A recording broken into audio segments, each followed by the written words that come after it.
నమస్తే మ్యామ్. నమస్తే అండి. సో చాలా మంది అప్పుడే పుట్టిన బేబీస్ కనుక మనం చూస్తే షుగరు, తేనె, దాంతోపాటు గ్లూకోజ్ వాటర్ అని డ్రాప్స్ కింద ఇవ్వడానికి ప్రయత్నిస్తుంటుంటారు.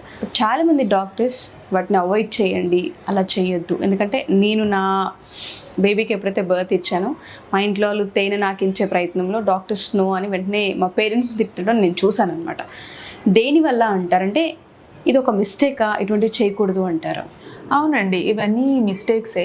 ఇవన్నీ తల్లి పాలు కాకుండా వేరేవి లైక్ మీరు అన్నట్టు గ్లూకోజ్ వాటర్ కానీ, హనీ, తేనె కానీ అండ్ వాటర్ కానీ ఇలాంటివి ఏవి పిల్లలకి ఇవ్వకూడదు. వాటర్ కూడా ప్రీ లాక్టియల్స్ అంటాము. తల్లిపాల కన్నా ముందు ఆర్ తర్వాత ఫస్ట్ 6 months మొత్తం తల్లిపాలు మాత్రమే ఇవ్వాలి, ఇంకేది ఇవ్వకూడదు. సో ప్రీ లాక్టియల్స్ ఇలాంటివి మనం బేబీకి ఇవ్వడం వల్ల కొన్ని డేంజరస్ కాంప్లికేషన్స్ అవ్వచ్చు. అంటే ఇప్పుడు సపోజ్ తేనె నాకు ఇచ్చారనుకోండి, ఇవన్నీ ఏంటంటే మనం ఆచారంగా అలా ట్రెడిషన్ వైజ్ ఇంట్లో పెద్దవాళ్ళు చెప్తూ ఉంటారు, కానీ వాటి వల్ల వచ్చే డేంజర్స్ వాళ్ళకు కూడా తెలియకపోవచ్చు. సో అందుకని ఇప్పుడు డాక్టర్స్గా మేము అందరికీ డెలివరీ అయిన ప్రతి మదర్కి ప్లస్ వాళ్ళ ఫ్యామిలీ మెంబర్స్కి ఇవన్నీ చేయకండి, ఇవ్వకండి అని చెప్తూ ఉంటాం. అండ్ ఫస్ట్ వచ్చే పాలని పడేయాలి, ఇలాంటివి కూడా చెప్తూ ఉంటారు. తేనె ఇవ్వడం వల్ల రేర్ కాంప్లికేషన్ ఒకటి బాట్యులిజం అని వస్తుందండి. అందులో బేబీకి పారాలిసిస్ అంటే పక్షవాతం లాగా అయిపోవచ్చు. It's a rare complication only. But ఎందుకు మనం తెలిసి మనం ఆ కాంప్లికేషన్ని మన బేబీకి కొని తెచ్చుకోవడం ఎందుకు? ఫస్ట్ 1 year వరకు అసలు తేనె అనేది పిల్లలకి ఇవ్వకూడదు. ఓకే. అండ్ వాటర్ 1 year వరకు 1 year వరకు వాటర్ కూడా ఫస్ట్ 6 months పిల్లలకి అసలు ఇవ్వకూడదు. సో ఇది చాలా మందికి తెలియదు. సమ్మర్ కదా, బేబీకి దాహం వేస్తుందేమో, కొంచెం వాటర్ ఇద్దాము అని అడుగుతూ ఉంటారు. సో అది కూడా వద్దని చెప్తాం. ఎందుకంటే దాహం వేసిన ప్రతిసారి, ఆకలేసిన ప్రతిసారి బేబీ మదర్ ఫీడింగ్ తల్లిపాలు మాత్రమే తాగాలి.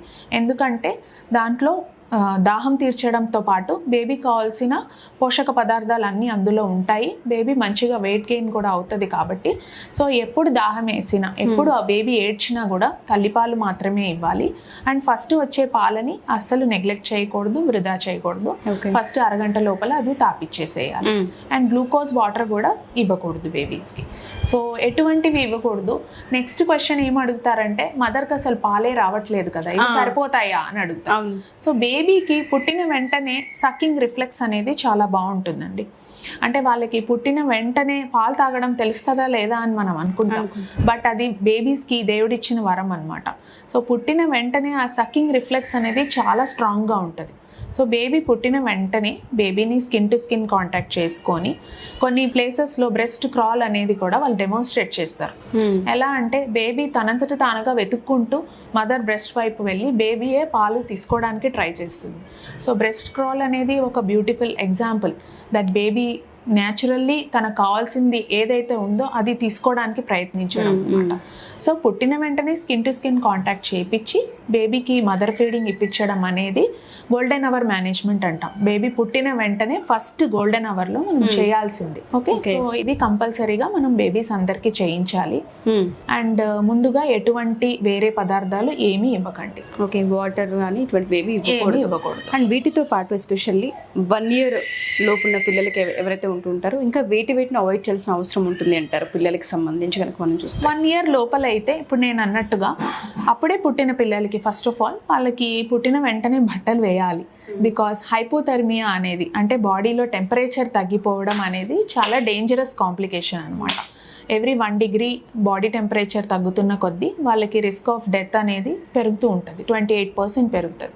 సో అందుకే బేబీ పుట్టిన వెంటనే హాస్పిటల్స్లో డెలివరీ అయినప్పుడు వాళ్ళని వార్మర్ కింద పెడతాం. అండ్ వార్మర్ అలాంటి లేని చిన్న చిన్న ప్లేసెస్లో అయితే తల్లికి స్కిన్ టు స్కిన్ కాంటాక్ట్ పెట్టేసుకొని ఫీడింగ్ రెగ్యులర్గా ఇచ్చి వాళ్ళకి కంప్లీట్గా బట్టలతో కవర్ చేసి స్వాడిలింగ్ అంటాం. స్వాడిలింగ్ కూడా మనం రెగ్యులర్గా బేబీని ఒక క్లాత్తో ర్యాప్ చేసి ఉంచడం అనేది చూపిస్తాం.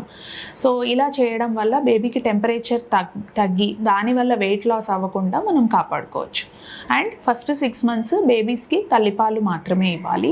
అండ్ రెగ్యులర్గా వ్యాక్సిన్స్ అనేవి వేయించుకోవాలి. అది మీ డాక్టర్ మీకు ఒక లిస్ట్ ఇస్తారు, దాన్ని బట్టి మీరు వ్యాక్సిన్స్ వేయించుకోవచ్చు. ఇవి కామన్గా చేయాల్సినవి. అండ్ నెక్స్ట్ వచ్చేసి ఫస్ట్ పుట్టిన వెంటనే స్నానం చేయించేయాలనుకుంటారు చాలామంది. ఆ వెర్నిక్స్ అని తెల్లగా ఉంటుంది బేబీ స్కిన్ మీద, కొంచెం వెయిట్గా ఉంటారు పుట్టినప్పుడు. దాన్ని వెంటనే ఆయిల్ మసాజ్ చేసేసి మొత్తం క్లీన్ చేసేయాలని అనుకుంటారు. అలా అసలు అవసరం లేదు. దాన్ని వెర్నిక్స్ అంటాము. అదేంటంటే బేబీకి బాడీ టెంపరేచర్ తగ్గిపోకుండా కాపాడుతుంది అనమాట. ఓకే. సో దాన్ని వెంటనే తుడిచి బేబీకి స్నానం చేయించడం కానీ ఆయిల్ మసాజ్ చేయడం కానీ అస్సలు చేయకూడదు. ఓకే. ఫస్ట్ బాత్ అంటాం. ఫస్ట్ బాత్ కూడా మనం బొడ్డు పడిపోయే వరకు, అది న్యాచురల్గా ఒక 7 to 10 డేస్లో బొడ్డు అనేది పడిపోతుంది. బొడ్డు పడిపోయి వాళ్ళు తక్కువ బరువు ఉన్న బేబీస్ అయితే 2.5 kgs వచ్చే వరకు వాళ్ళకి స్నానం కూడా అవాయిడ్ చేయడం బెటర్. ఓకే. ఆయిల్ మసాజ్ అనేది చేసుకోవచ్చు. దానివల్ల బేబీకి బెనిఫిట్ ఉంటుంది, అంటే మంచిగా పడుకుంటారు, స్కిన్ కూడా సాఫ్ట్గా ఉంటుంది, బాగుంటుంది. కాబట్టి ఆయిల్ మసాజ్ చేయించవచ్చు. పౌడర్ అస్సలు వాడకూడదు. ఓకే. కళ్ళల్లో కాటుకు పెట్టకూడదు. మీరు బొట్టు పెట్టాలి అంటే యూ కెన్ బొట్టు పెట్టుకోవచ్చు, బట్ కళ్ళల్లో కాటుకు పెట్టడం వల్ల మనం బేబీస్కి అనవసరంగా మన ఫింగర్స్తోనే ఇన్ఫెక్షన్ని ఇంట్రడ్యూస్ చేస్తాం. దానివల్ల ఐ ఇన్ఫెక్షన్స్ రావడం కూడా జరిగే అవకాశం ఉంటుంది. అండ్ బేబీస్కి కళ్ళల్లో, ముక్కులో, చెవులో మనకు తెలిసిన డ్రాప్స్ ఏమీ వేయకూడదు. ఏమన్నా డౌట్ ఉంది అంటే మనం డాక్టర్ని సంప్రదించాలి. దగ్గరికి వెళ్ళాలి. అండ్ బొడ్డు, బేబీ బొడ్డుని క్లాంప్ వేసేసి కట్ చేస్తారు.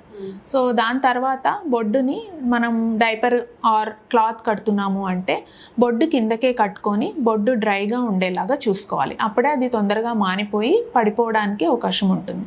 దాని మీద ఎటువంటి ఆయింట్మెంట్స్ వేయడం కానీ పౌడర్స్ చల్లడం కానీ అవేమి చేయకూడదు. దానికి టర్మరిక్ అంటాం, పసుపు రాయడం కానీ, కొంతమంది ఆవు పేడ కూడా రాస్తూ ఉంటారు. ఇలాంటివన్నీ అస్సలు చేయకూడదు. దానివల్ల బేబీకి ఇన్ఫెక్షన్ వచ్చి ఆ బొడ్డు నుంచి వెళ్ళే బ్లడ్ వెసల్స్ అనేవి డైరెక్ట్గా హార్ట్ వరకు ఉంటాయి అన్నమాట. మొత్తం బాడీ అంతా ఇన్ఫెక్షన్ అయ్యే ప్రమాదం ఉంటుంది. సో బొడ్డు మీద మీరు ఎటువంటి ప్రయోగాలు ఏమీ పెట్టకూడదు, ఏమీ చేయకూడదు. దాన్ని అలానే డ్రైగా ఉంచాలి. యూరిన్ మోషన్ తగలకుండా డైపర్ కిందకి వేసి డైపర్ని రెగ్యులర్గా క్లీన్ చేసుకుంటూ ఉంటే సరిపోతుంది. ఓకే. అండ్ డైపర్ని రెగ్యులర్గా మార్చుకుంటూ ఉండాలి. సో ఎక్కువసేపు బేబీ యూరిన్ పాస్ చేసి మోషన్ పాస్ చేసి అలానే ఉండి మనం చూసుకోలేదు, మార్చలేదు అంటే మళ్ళీ ర్యాషెస్ వచ్చే అవకాశం ఉంటుంది. సో అందుకని దాన్ని రెగ్యులర్గా మార్చుకోవాల్సి ఉంటుంది. ఇంకా ఇదంతా న్యూ బోర్న్ బేబీ టైంలో. ఆ తర్వాత వాళ్ళు రెగ్యులర్గా వెయిట్ పెరుగుతున్నారా లేదా అన్నది మనం చూసుకుంటాం. 6 months తర్వాత ఫుడ్ స్టార్ట్ చేసినప్పుడు కొన్ని జాగ్రత్తలు తీసుకోవాలి. ఇంట్లో ప్రిపేర్ చేసినవి లైక్ ఏంటంటే ఉగ్గు అంటాం, మన తెలుగులో మనం ఉగ్గు అంటాం. దాన్ని రైస్, పప్పులు 3:2 రేషియోలో మేము చెప్తాము. సో దాన్ని ఫ్రై చేసుకొని పౌడర్ చేసుకొని పెట్టుకోవాలి.